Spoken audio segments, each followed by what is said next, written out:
Hello बच्चा party, सत श्री अकाल। वेलकम टू CWD, जहाँ केमिस्ट्री से डरना बंद और केमिस्ट्री डी के साथ पढ़ना करते हैं शुरू। तो आज हम देखेंगे सॉल्यूशन चैप्टर के कुछ न्यूमेरिकल। तो लेट्स स्टार्ट, बिना टाइम वेस्ट किए हम देखते हैं हमारा पहला न्यूमेरिकल। आपको क्वेश्चन में क्या दिया हुआ है, two elements x and y दी गई है। कोई एक कंपाउंड है जिसका नाम है XY2 और दूसरा कंपाउंड है उसका नाम है XY3।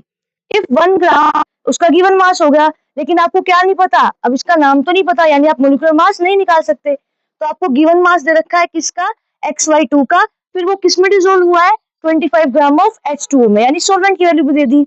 The freezing point decreases, तो उसका फ्रीजिंग पॉइंट डिक्रीज हो जाता है, कितना हो जाता है 1.86। वहीं जब दूसरे कंपाउंड जो 1 ग्राम आपने डाला है XY3 डिसोल्व किया किसमें, सिमिलरली 25 ग्राम ऑफ वाटर में, तो उसका फ्रीजिंग पॉइंट जो है वो भी डिक्रीज हो जाता है। यानी क्वेश्चन किससे रिलेटेड, आपके फ्रीजिंग पॉइंट से, यानी डेल्टा TF से।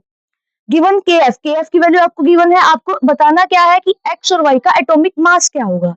फर्स्टली हम दो केस ले लेंगे, जिसमें केस 1 में क्या होगा XY2 और जो आपका केस 2 क्या होगा XY3। अब जो XY2 है वो किसके बराबर लिख सकते हैं हम, M1 के। क्यों, क्योंकि XY2 आपको क्या निकालना है, इनका मास निकालना है। तो हमने मान लिया कि XY2 कुछ आएगा जो किसके बराबर होगा, आपके M1 के, उसका मोलिकुलर मास के। तो ऐसे XY3 को किसके इक्वल मान लिया हमने, M2 के। अब मुझे फॉर्मूला पता है, फ्रीजिंग पॉइंट आपको दे रखा है, डेल्टा TF क्या है, कितना टेम्परेचर में चेंज आया। तो यहाँ पर आपको टेम्परेचर में चेंज कितना दे रखा है, पहले 1.86 जब आपका XY2 का केस है, तो आपने यहाँ क्या लिख दिया 1.86। KF की वैल्यू भी क्या है आपकी 1.86 इंटू में M, यानी यहाँ से हम क्या निकाल सकते हैं, मोलैलिटी। तो यहाँ से मोलैलिटी की वैल्यू क्या आ गई आपकी 1। अब हमको जो फॉर्मूले में हमें जब मोलिकुलर मास निकालना है, तो उसके लिए हमें क्या निकालना होगा, लेट्स सी। मोलैलिटी हम कैसे निकालते हैं, M इक्वल टू क्या होता है molality, number of mass of solute. तो number of mass of solute यहाँ पे कितना है, 1 gram number of mass of solute निकल जाएंगे। नेक्स्ट क्या है, वॉल्यूम ऑफ, जो आपका मास होता है सॉल्वेंट का, किसमें, केजी में। तो मास ऑफ यहाँ पे किसमें दे रखा है, ग्राम में, तो उसको किसमें कर दिया, केजी में डिवाइड बाय 1000 करके। तो 1 बाय में M1 is divide by 25 bye में 1000, और आपकी मोलैलिटी की वैल्यू क्या है यहाँ पर 1। तो अब आप इसको सोल्व करोगे तो आपकी M1 की वैल्यू क्या आ गई, 40 ग्राम पर मोल। कैसे आएगी, देखो 25 बाय में 1000 है, यहाँ से इसको कट करो तो क्या आ जाएगा 40, तो M1 क्या हो गया आपका 40 ग्राम पर मोल। अब आपने देखो इसको हम कैसे लिख सकते हैं, अब मैथमेटिक्स में जब हम एलिमिनेशन मेथड करते थे, अब हम उसका यूज करेंगे। सिमिलरली आप यहाँ पे भी इतना स्टेप पहले कर लो। क्या दे रखा है, डेल्टा TF की वैल्यू 1.44 दे रखी है आपको। नेक्स्ट केस में ये देखो, ये 1.44, देन आपकी KF की वैल्यू तो होगी 1.86, और आपको यहाँ से किसकी वैल्यू निकल जाएगी, तो यहाँ 1 पुट किया था आपका यहाँ पे, और यहाँ पे M की वैल्यू क्या निकली 774। तो हमने यहाँ पे क्या रख दिया 0.774। सिमिलरली यहाँ से M2 की वैल्यू क्या आ गई आपकी 51.68 ग्राम पर मोल। तो इसको हम अब मैं कैसे लिख सकती हूँ कि इसका मेरा आंसर आया 40। तो इसको हम जनरल टर्म में, जब हम इसका क्या निकालेंगे, जनरल टर्म में मोलिकुलर मास निकालेंगे, तो हम लिख सकते हैं ना x प्लस में 2y, जैसे C6H12O6 होता है या H2 होता है, तो छोटा सा ले लेते हैं H2 होता है, तो क्या करते हो 2 into 1, क्योंकि हाइड्रोजन के कितने मॉलिक्यूल थे 2, तो 2 into 1 प्लस में ऑक्सीजन का मास कितना आता है आपका 16। तो ऐसे करते थे, इसीलिए मैंने इसको कैसे लिख दिया x प्लस में 2y, किसके बराबर आया आपके 40 के। ऐसे सिमिलरली इसमें क्या आ जाएगा 2y इक्वल टू 4, चेंज कर दिया एलिमिनेशन मेथड में, माइनस माइनस माइनस, यहाँ से x से x क्या होगा, कट हो गया, किसी एक की वैल्यू निकल जाएगी यहाँ से, फिर उसको पुट करके हम दूसरे की वैल्यू निकाल लेंगे। तो प्लस माइनस माइनस, तो यहाँ क्या बच गया माइनस का y, इसको करोगे तो माइनस का 11.68 बचेगा। तो माइनस से माइनस कट गया, तो y की वैल्यू क्या आ गई आपकी 11.68। अब इन दोनों इक्वेशन में से किसी भी इक्वेशन में आप पुट कर सकते हो। तो यहाँ पर हमने किया है इस वाली इक्वेशन में x प्लस में 2 y की वैल्यू पुट की इक्वल टू 40, तो यहाँ से किसकी वैल्यू निकल गई x की। तो आपका अब क्या आंसर निकल गया, x का आंसर क्या निकल गया आपका 16.64, और y का आंसर क्या निकल गया 11.68। और नेक्स्ट क्वेश्चन है NCERT का 2.5। क्या दिया हुआ आपको, a solution of glucose in water is labelled as 10% W/W। अब कौन सा क्वेश्चन आपका W/W का, वेट बाय वेट का, यानी दोनों चीज क्या होंगी आपकी ग्राम में होंगी। Find molality fraction of each component मतलब सोल्यूट का भी और सॉल्वेंट का भी आपको क्या निकालना है, मोल फ्रैक्शन, और मोलैलिटी निकालनी है किसकी, आपके यहाँ पर ग्लूकोज की। तो हम सबसे पहले क्या निकालेंगे, मोलैलिटी। मोलैलिटी के लिए हमने क्या निकाला, मोल्स निकाले। तो मोल्स के लिए आपका गिवन कितना है, आपका 10 ग्राम, और आपका उसका मोलिकुलर मास कितना है, 180 ग्राम। तो यहाँ से आपके मोल्स ऑफ ग्लूकोज कितने निकल रहे हैं आपके, 0.0556। फिर मास ऑफ वाटर कितना है, 90 ग्राम, ग्राम में दे रखा है, उसको कन्वर्ट किस में करोगे, किलोग्राम में, डिवाइड बाय 1000 कर दोगे तो आंसर आ जाएगा 0.090। तो आप मोलैरिटी के लिए क्या करोगे, नीचे आपका mass of solvent in KG और आपके ऊपर आ जाएगा आपके मोल, आपकी क्या निकल गई, मोलैरिटी की वैल्यू। नेक्स्ट आपको मोल फ्रैक्शन निकालना है ईच कंपोनेंट का। ईच कंपोनेंट मतलब आपको दोनों का निकालना है। तो मोल फ्रैक्शन निकालने के लिए पहले हम निकाल लेते हैं दोनों के मोल्स। तो आप इसके मोल तो निकाल चुके हो, अब किसके निकाल लो, वाटर के भी निकाल लो। तो वाटर का क्या है, आपको कितना है, 90 ग्राम, उसका क्या रहता है गिवन वेट, और आपका 18 क्या है उसका मोलिकुलर मास। तो यहाँ से कितना आ गया, 5 मोल। अब मोल फ्रैक्शन निकालने के लिए जिस कंपोनेंट का निकाल रहे हो उसके मोल्स रखते हो आप न्यूमरेटर में, और ओवरऑल जो टोटल मोल्स होते हैं दोनों कंपोनेंट के वो आता है आपका डिनोमिनेटर में। तो टोटल मोल के लिए आप 5 मोल इसको क्या कर दोगे, अब प्लस कर दोगे तो कितना आ गया, 5.0556। फिर आपको किसका, ग्लूकोज के निकालोगे तो ग्लूकोज के मोल ऊपर और नीचे टोटल सॉल्यूशन के मोल कितने हैं। ऐसे ही अब आप किसका मोल फ्रैक्शन निकालोगे, पानी का निकालोगे, वाटर का निकालोगे, तो वाटर के मोल्स कितने हैं और टोटल सॉल्यूशन कितने हैं। अब आपके दोनों ही नीचे ऊपर नीचे क्या है, मोल्स है, तो इसकी कोई भी यूनिट नहीं होती। तो मोल फ्रैक्शन आपकी कैसी है, एक आपकी यूनिटलेस क्वांटिटी है। नेक्स्ट आपका मोलैरिटी निकालना है। मोलैरिटी के लिए आपको यहाँ पर नहीं दे रखा कि वॉल्यूम कितना है सॉल्यूशन का, तो पहले आपको क्या निकालना पड़ेगा, वॉल्यूम। तो मास हमने वेट बाय वेट था तो हमने लेट कर लिया कि कितना है, तो आपका 100 ग्राम। तो 100 ग्राम, और आपको यहाँ से अब आपको वॉल्यूम की वैल्यू निकालनी है, तो वॉल्यूम को ऊपर ले जाओ 1.2, यहाँ से आपका क्या आ जाएगा 83.33 ml। ml किसमें लेते हो, लीटर में। तो लीटर में कन्वर्ट कर लेंगे हम इसको पहले। फिर आपका क्या आ जाएगा, मोलैरिटी, आपके number of moles of solute जितने हैं डिवाइड बाय में आपका volume of solution in litre. तो वहां से आपकी मोलैरिटी की वैल्यू क्या आ गई, 0.667 मोलर। हमारा नेक्स्ट क्वेश्चन क्या है, क्वेश्चन नंबर 2.8 एनसीईआरटी का।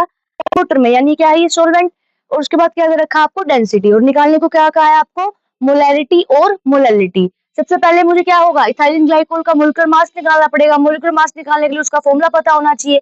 तो इथाइलिन ग्लाइकोल, इत मतलब 2 कार्बन, तो इथाइलिन ग्लाइकोल का फॉर्मूला होता है आपका C2H6O2। तो आप इसका मोलिकुलर मास निकालो, इसके मोल्स निकालने के लिए गिवन आपका उसका कितना गिवन मास है, आप उनमें मोलिकुलर मास, तो गिवन मास कितना है, 2.6, मोलिकुलर मास 59 मोल्स निकल गए। नेक्स्ट आपको क्या निकालना है, मोलैलिटी और मोलैरिटी। मोलैरिटी के लिए आपको वॉल्यूम वाली चीज यूज करनी पड़ेगी, क्योंकि density equal to mass by volume है। तो पहले मैं आपको वहां से वॉल्यूम निकालना पड़ेगा। तो पहले हम क्या निकाल लेते हैं, मोलैलिटी। मोलैलिटी के लिए आप क्या करोगे, आपको क्या चाहिए, सॉल्वेंट का मास केजी में, यहाँ किसमें दिया हुआ है ग्राम में, तो ग्राम को केजी में कन्वर्ट करोगे तो कितना आएगा, 0.200 केजी। तो आपके नंबर ऑफ मोल्स कितने निकले, 3.59, और mass of solvent in 1 KG कितना आया, 0.200। तो यहाँ से सोल्व करके आपका आंसर आ गया 17.95 मोलर। ठीक है, मोलर आ गया आपका, ये मोलैलिटी निकल गई। नेक्स्ट क्या है, मोलैरिटी। तो मास ऑफ सॉल्यूशन कितना होगा, जितना आपका उसमें किसी चीज को घोला गया और जितना उसका टोटल आपका ग्राम मास था, उन दोनों को प्लस कर दोगे तो आपका क्या निकल जाएगा, आपका वॉल्यूम निकल जाएगा सॉल्यूशन का, आपका सॉरी मास निकल जाएगा सॉल्यूशन का। तो मास कितना आ गया, 422.6 ग्राम। किसको प्लस किया आपने, इसमें जितना आपने डिसोल्व किया, कितने पानी में डिसोल्व किया, तो टोटल मास निकल गया आपका। फिर आपको क्या है, density equal to mass by में वॉल्यूम। तो आप डेंसिटी की जगह वॉल्यूम लिख दो, डेंसिटी को डिवाइड में भेज दो। तो आपको डेंसिटी की वैल्यू दे रखी है क्वेश्चन में 1.072, और आपने वॉल्यूम क्या निकाल लिया, अभी आपने मास क्या निकाला 422.6। तो वॉल्यूम कैलकुलेट करोगे तो कितना आ गया, 394.2 ml। अब ml में क्यों आया, क्योंकि आपको डेंसिटी किसमें दे रखी थी, ml में, उसको किसमें कन्वर्ट करना पड़ेगा, लीटर में, क्योंकि मोलैरिटी निकालते हुए आपको वॉल्यूम किसमें चाहिए होता है, लीटर में। तो 0.3942 लीटर। फिर वही मोलैरिटी के नंबर ऑफ मोल्स कितने हैं आपके, 3.59, volume of solution in litre, और आपका आंसर आ गया 9.11 मोलैरिटी। क्वेश्चन बिल्कुल आसान होंगे, बस आपको पता होना चाहिए कि फॉर्मूला क्या यूज होगा, कैसे उसके यूनिट कन्वर्जन करने हैं, क्या क्या चीज आपको चाहिए, क्या क्या चीज आपको निकालनी होगी। अब इस क्वेश्चन में आप कहाँ अटक सकते थे, अगर आपको इसका फॉर्मूला नहीं पता तो आप उसका मोलिकुलर मास नहीं निकाल सकते। तो आपको फॉर्मूला पता होगा तो आप इजीली कैलकुलेट कर सकते हो। जो हमारा नेक्स्ट क्वेश्चन है वो एनसीईआरटी का 2.13 है। देखो, इस क्वेश्चन को समझने से पहले एक चीज समझो, जब हमने हेनरी लॉ पढ़ा था तो हमने क्या देखा था, जो पार्शियल प्रेशर है वो आपके डायरेक्टली प्रोपोर्शनल होता है आपके मोल फ्रैक्शन से। लेकिन अगर आपको क्वेश्चन में क्या दे रखा हो कि आपका गैस सेम है, या आपको कह दे कि आपका क्या है, सॉल्वेंट सेम है, यानी दोनों कोई दो चीज के बारे में बात कर रहा है कि पहला सॉल्यूशन ये, दूसरा सॉल्यूशन ये। अगर उस क्वेश्चन में ये वर्ड यूज हो जाता है कि दोनों के टाइम पे आपका गैस सेम है या फिर सोलवेंट सेम है, तो हम डायरेक्टली क्या लिख सकते हैं कि जो आपका पार्शियल प्रेशर है वो किसके डायरेक्टली प्रोपोर्शनल हो जाएगा, उसके गैस के मोल्स के बराबर हो जाएगा कि कितने उसके अंदर मोल्स है, जिसको हम रिप्रेजेंट किससे करते हैं, एन से। तो आपका जो पार्शियल प्रेशर है किसके प्रोपोर्शनल होता है, डायरेक्टली आपके मोल फ्रैक्शन के। अब क्वेश्चन में यूज किया गया है कि partial pressure of ethane is 1 बार, यानी 1 बार आपको P1 की वैल्यू दे रखी है, तो वो है कि प्रेशर निकालो जब सॉल्यूशन में क्या हो जाएगा, इतने मोल्स हो जाएंगे, यानी उसने सॉल्यूशन चेंज नहीं किया, यानी यहाँ पे क्या है, सॉल्यूशन सेम है, यानी आपके एन हम क्या लिख सकते हैं कि जो पार्शियल प्रेशर है तो सॉल्वेंट सेम है, तो पार्शियल प्रेशर किसके डायरेक्टली प्रोपोर्शनल हो जाएगा, आपके एन के। तो अब हमारा फॉर्मूला क्या होगा, P2 बाय में P1, हमें क्या निकालना है, P2 की वैल्यू निकालनी है, तो P1 को वहां भेज दो, M2 बाय में M1, तो P1 की वैल्यू क्या है 1 बार, M2 की वैल्यू क्या है आपकी 6 into 10 की पावर -3, ये दोनों क्या है आपके मोल्स, उस टाइम पे जितना उस पे प्रेशर होगा उतने मोल्स। तो आपको P2 की वैल्यू निकालनी है, यहाँ से कैलकुलेट करोगे तो क्या आ जाएगा 7.62 बार।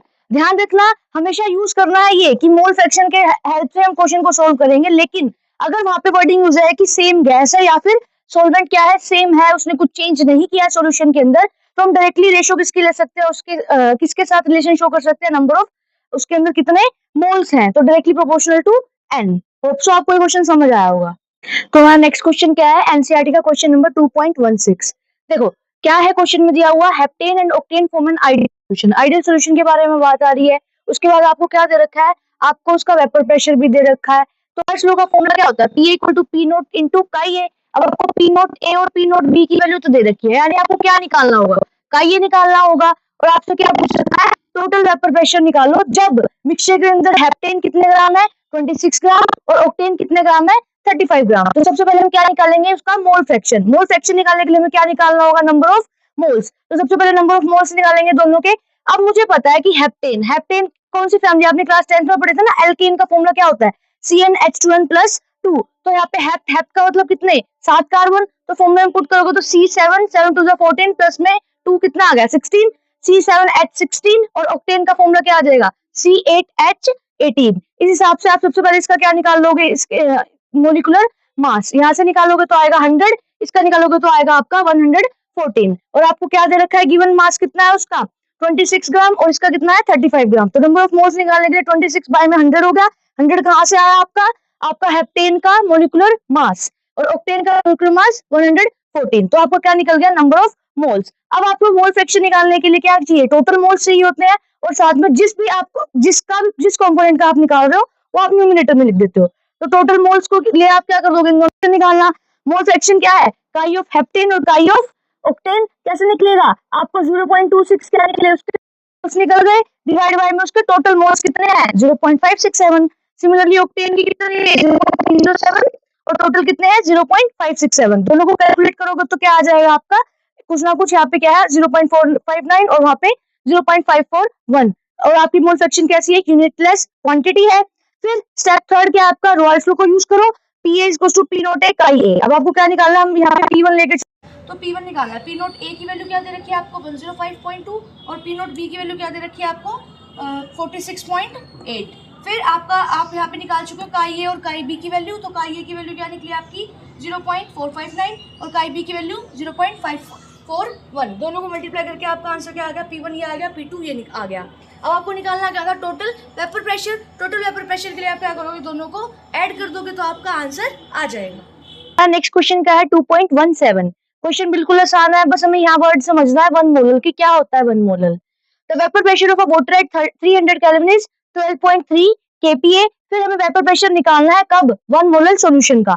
तो 1 मोलर सॉल्यूशन का मतलब क्या है, उसके अंदर सोल्यूट कितना है 1 मोल, और वाटर कितना है 1 kg। इसकी बात है मोलर, तो पर kg ऑफ सॉल्वेंट होगा, और ऊपर सोल्यूट क्या हो गया 1 मोल, क्योंकि क्या दिया गया 1 मोलर सॉल्यूशन, यानी आपका m की वैल्यू क्या है 1 कब आएगी, जब दोनों वैल्यू क्या हो जाएंगी, यूनिटी के बराबर हो जाएंगी। तो आपका सोल्यूट भी 1 और वाटर भी। बस ये कॉन्सेप्ट समझ गए तो क्वेश्चन बिल्कुल आसान है। वेपर प्रेशर निकालने के लिए हमें सबसे पहले क्या निकालने पड़ेंगे, मोल्स निकालने पड़ेंगे। तो मोल्स कैसे निकलेंगे, मोल किसके निकालेंगे हम, H2O के पानी की, वाटर की बात है क्वेश्चन में, मोल्स ऑफ वाटर कितना आ गया, वाटर का मोलिकुलर मास कितना 18, और गिवन मास कितना 1 kg, जिसको मैंने किसके बराबर लिख दिया 1000 ग्राम के। यहाँ सोल्व करोगे तो क्या आ जाएगा आपका 50.56 मोल। देन आपको क्या निकालना है, मोल फ्रैक्शन। मोल फ्रैक्शन निकालने के लिए आपके टोटल मोल्स कितने हैं और जिसका आपको निकालना है। तो आपका मोल्स पानी के कितना निकले 55.56 और साथ में मोल फ्रैक्शन अब क्या है आपको सोल्यूट कितना दे रखा है 1 तो यहाँ पे इसको क्या कर देंगे प्लस कर देंगे तो टोटल मोल्स निकल जाएंगे आपके तो 55.56 प्लस में 1 आपके क्या है total moles of the solution तो यहाँ से आंसर आ गया 0.9823 देन आप क्या करोगे रॉल्स लॉ लिखोगे पी की वैल्यू किसके बराबर काई of H2O into P not a आपको किसकी वैल्यू निकालनी है पी की तो आपको पी नॉट ए की वैल्यू क्वेश्चन में दे रखी है और काई की वैल्यू भी आपने वाटर की निकाली तो इन दोनों को मल्टीप्लाई कर दोगे तो आपका आंसर आ जाएगा टोटल प्रेशर कितना है होप सो आपको ये क्वेश्चन समझ आ गया होगा